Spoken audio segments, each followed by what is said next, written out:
Hey everyone, this is Dan from fpgeeks.com here. I just want to show you how to disassemble your TWSBI Vac700. And we're going to start with the cap. The first thing you're going to need is a long skinny Phillips head screwdriver and something to pull out the inner cap with. Now I like to use a Parker 51 barrel. Just shove it in there and get a good fit on the inner cap and it should just pull right out. It's not glued or screwed in or anything. Next, use that screwdriver and remove the small screw holding the cap assembly together. It should come out pretty easily. Once that's done, the entire top of the cap will just pull apart. And the spring will just slide off, and the emblem can be pushed out the other side, like so. And now you have a clear view of the hinge mechanism. You want to be very careful if you take this apart because the small rod that is the hinge slides out of the clip very easily and it would be terrible if you lost it. So that's all you have to disassembling the cap. Now let's take apart the nib in the section. Here we won't need any tools. Start by unscrewing the section from the barrel. Now we can unscrew the nib and feed unit from the section. And this one might be a little tough, so you'll need something to get a good grip on it. Once that's removed, the metal collar here simply slides off and it reveals a couple of O-rings here. And we can keep going by pulling the nib and feed out of the plastic collar like so. And now if we take a look at the feed, you'll notice this groove here. That lines up with the rib inside of the collar, so you get perfect alignment every time. Now we can remove the filling unit from the barrel. To start, unscrew the filling knob and pull it back just a bit. Now you'll need the vac wrench that came with your pin. Just put that on the plastic collar there and twist it a little bit and it should unscrew pretty easily. You can do the rest with your fingers and the entire unit will just slide out. That's all there is to it. We can also remove the filling knob. Although it's a little bit more difficult and there's no practical reason to do so, it's still possible.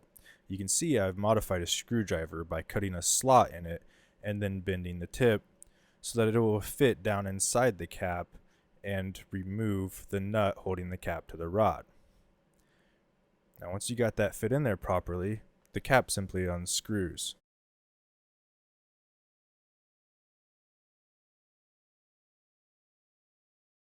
This small cone-shaped seal is basically the shutoff valve. When you close the filling knob, it pushes it forwards and engages in the section. Here you can get a little better view of it, and that completely closes off the ink from the barrel to the feed. TWSBI has done an outstanding job designing this vacuum filling system. I'm going to go ahead and remove this seal here so you can get a little better look at it.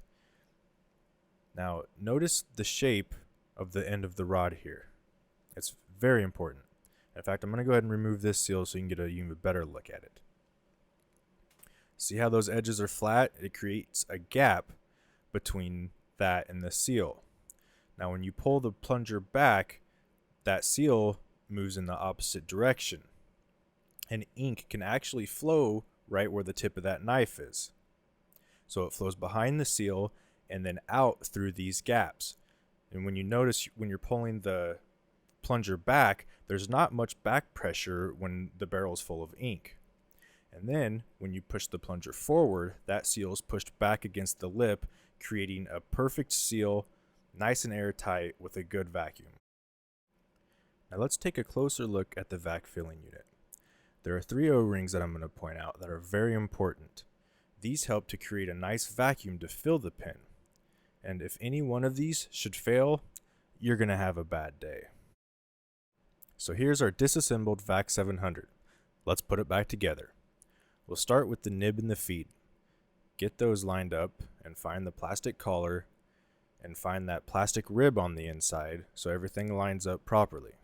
And then just give it a good solid push. Now we can slide the metal collar back on and screw this unit into the section.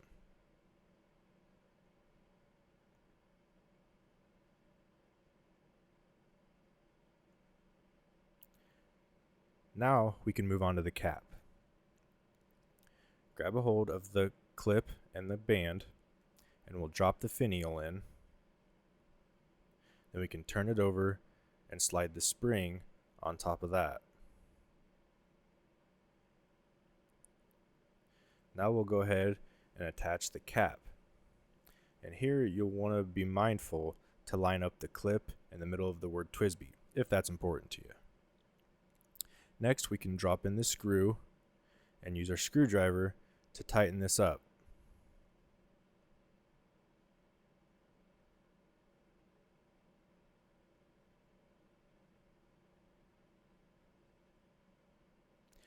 The last step for the cap is to drop in the inner cap and just push it in with any object you like.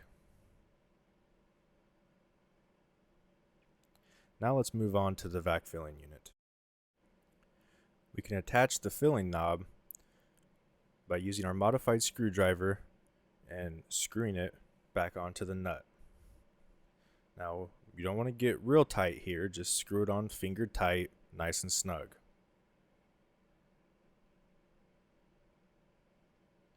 And then we can insert the entire unit back into the barrel. Now this would probably be a good place to put a little bit of silicone lube on there, but like I said, just a little bit. We don't want to get too crazy here. And then grab the vac wrench and snug it down nice and tight. Now we're almost back to a complete pin. Go ahead and attach the section, and we'll close up the filling unit, and then we'll attach the cap. And there you go. I hope you enjoyed that. Thanks for watching, everyone. Enjoy.